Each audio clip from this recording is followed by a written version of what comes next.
So, if you're anything like me, there was never a conversation in the house around life purpose.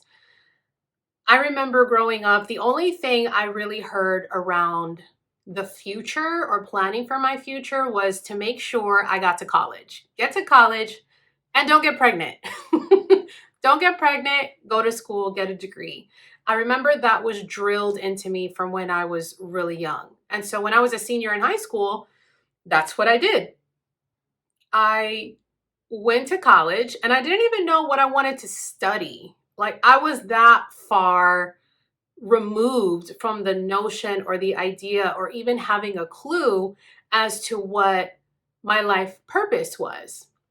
But it was, it's interesting now, like right here as I'm sitting, this isn't in my notes, as I'm reflecting, the evidence or a clue of my life purpose was happening in high school. I just didn't recognize it. But I'm going to get to that in a second. So I'm a senior in high school and I'm like, okay, my parents want me to go to college, so I guess that's what I'll do.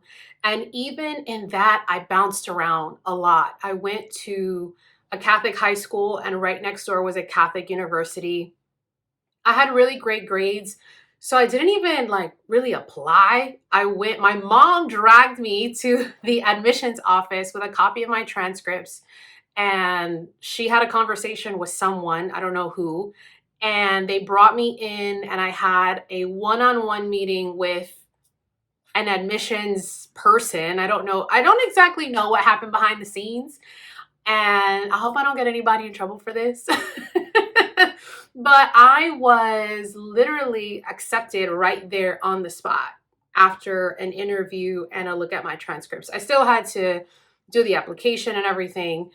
But even in that, I didn't stay there.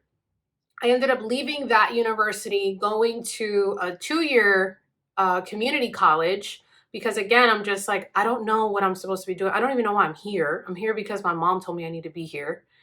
And then after I graduated from there, I went to the 4 year university. The thing is, I was working at the time.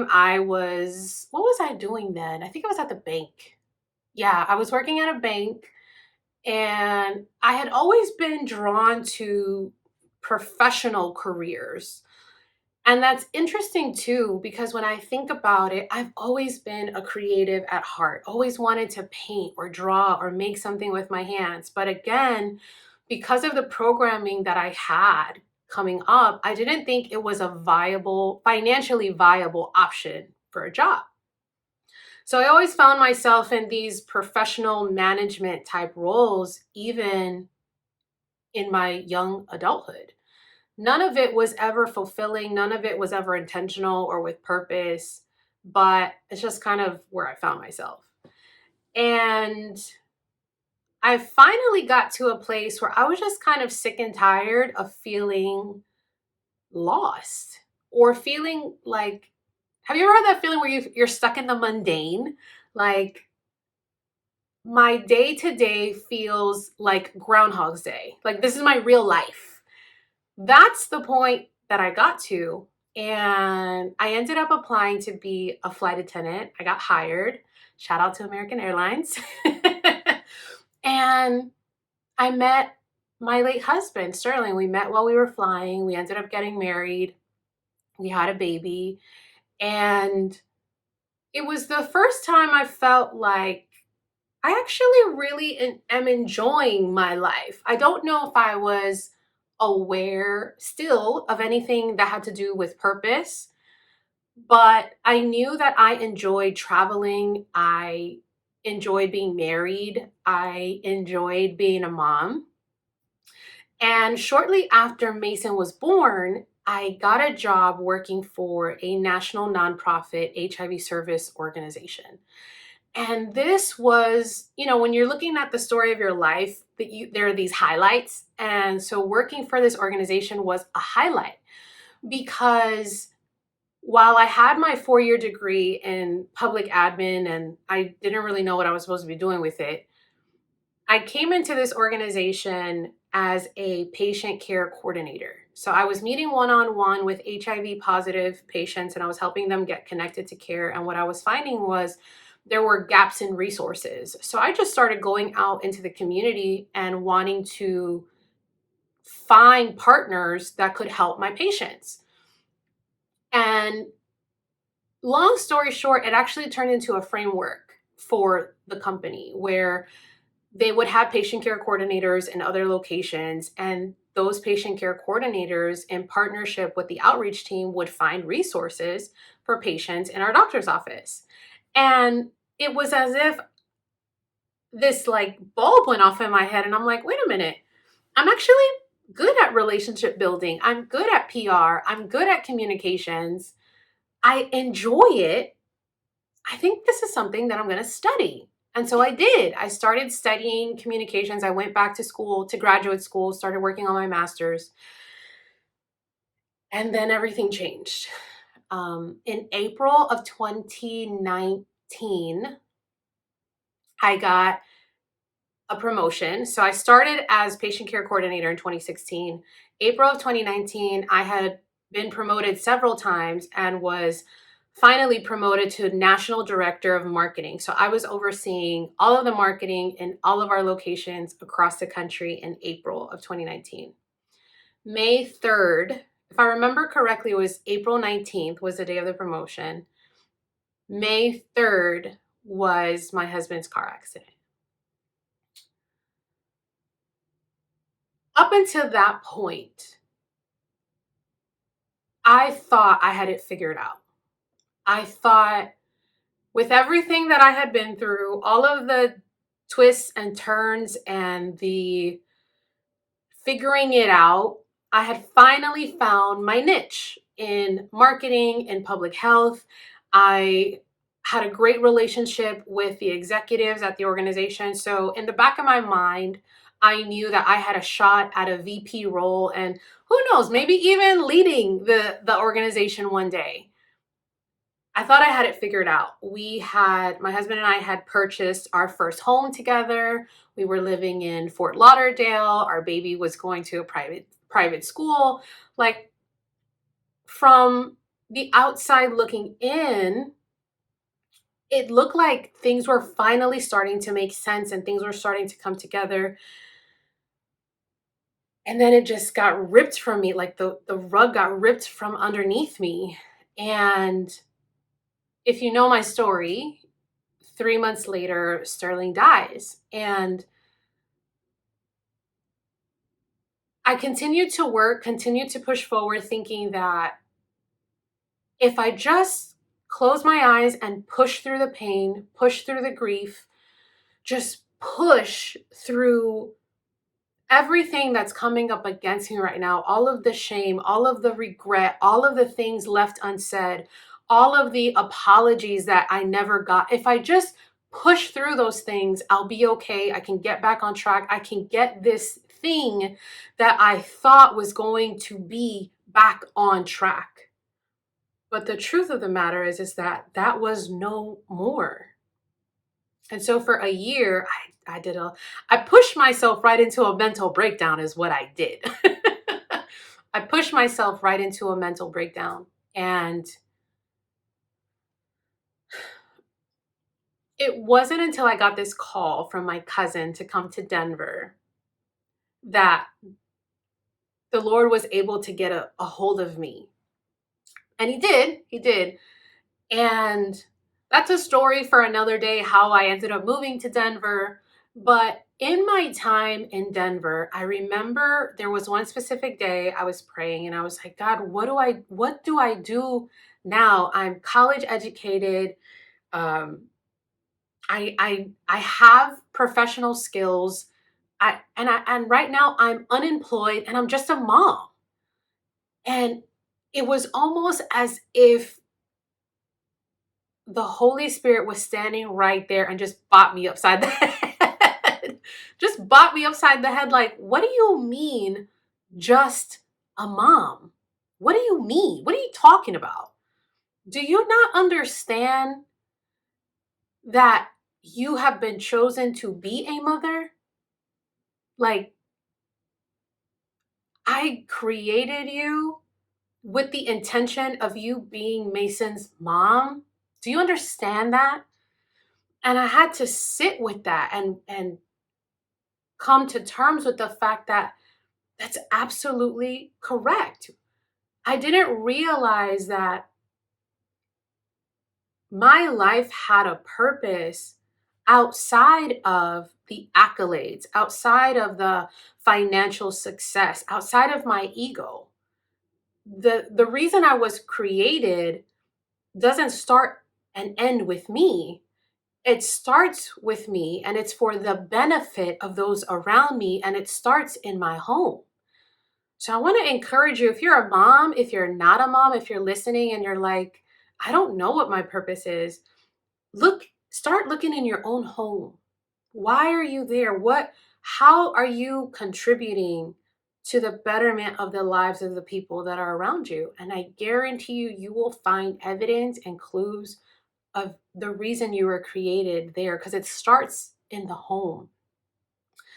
And so as I continue to unpack this and dive a little deeper, it was through the constant pursuit of understanding who I was and who I was created to be in its totality as much as I could, right? Because I'm always still learning. We're always still un unlearning and relearning things about God and what that means about us.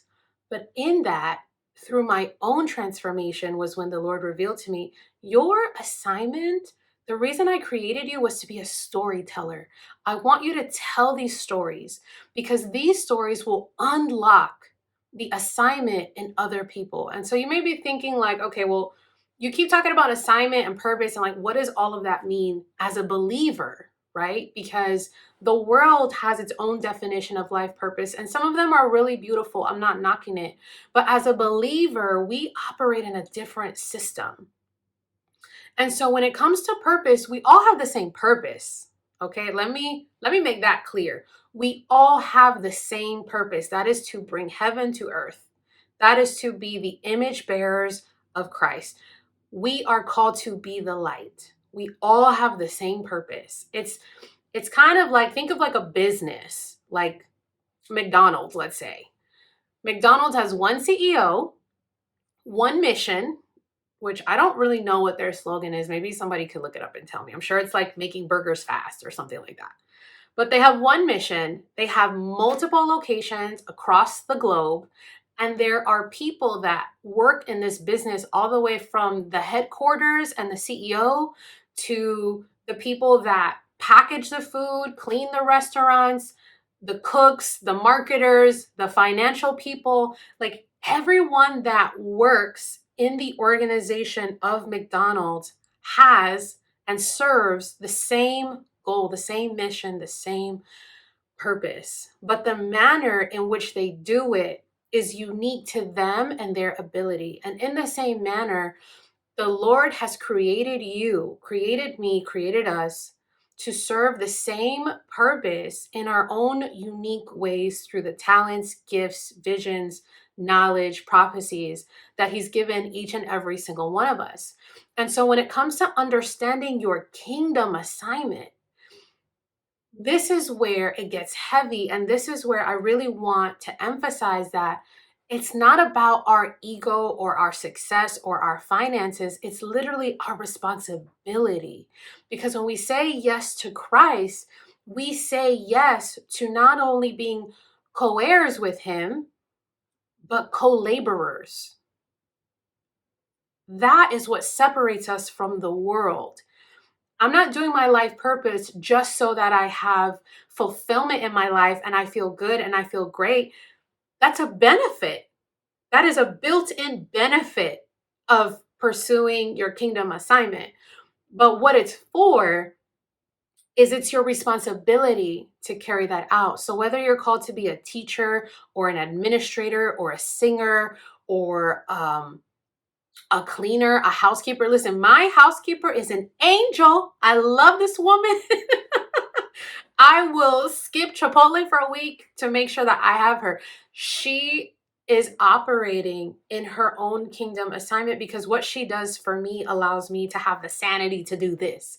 It all works together and we minister to each other and we chat with each other and it's all for the glory of God. And so I use that as an example, but the fact of the matter is that it's true. How many times have you heard a song that just moved your spirit to praise or to prayer or to surrender? How many of us have been unlocked by things that we have been unlocked and have gained freedom because of a budget or someone teaching us how to manage our money? All of this is for the benefit and the glory and the expansion of God's kingdom here on earth. And so, as we close, I just want to share I am so excited to continue this conversation. Reach out to me on social media, whether you're watching on YouTube or listening to the podcast or a clip on IG. Let me know, how has someone else's kingdom assignment impacted you? For me, it's been a lot of my spiritual teachers that brought me into relationship with God in ways I had never experienced him before or been in a relationship before, that planted the seeds that got me here now. For me, it's been spiritual teachers, but maybe for you, it's somebody else.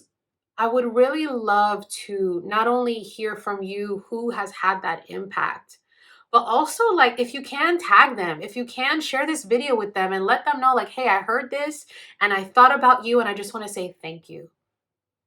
I also want to talk to the listener that is hearing this and is like, man, I know that God has asked me to do something and I don't know how to do it, or I've been doing it but I can't seem to stay consistent. I keep stopping and starting. I want you to know that I see you. I've been in that space and I would love to help you. I have a free 2-day workshop that's coming up where I'm going to be diving much deeper into understanding how all of this comes together, and also practical tools and steps that you can take to get started and stay in action fast. So look for the link in this bio. It's called the Freed for Impact Workshop. And go ahead and get registered. I would love to have you. I would love to help in any way that I can. And yeah, I hope to see you there. So until next week, make sure, my friend, that you are good to yourselves so that you can be good to somebody else. I'll see you next week.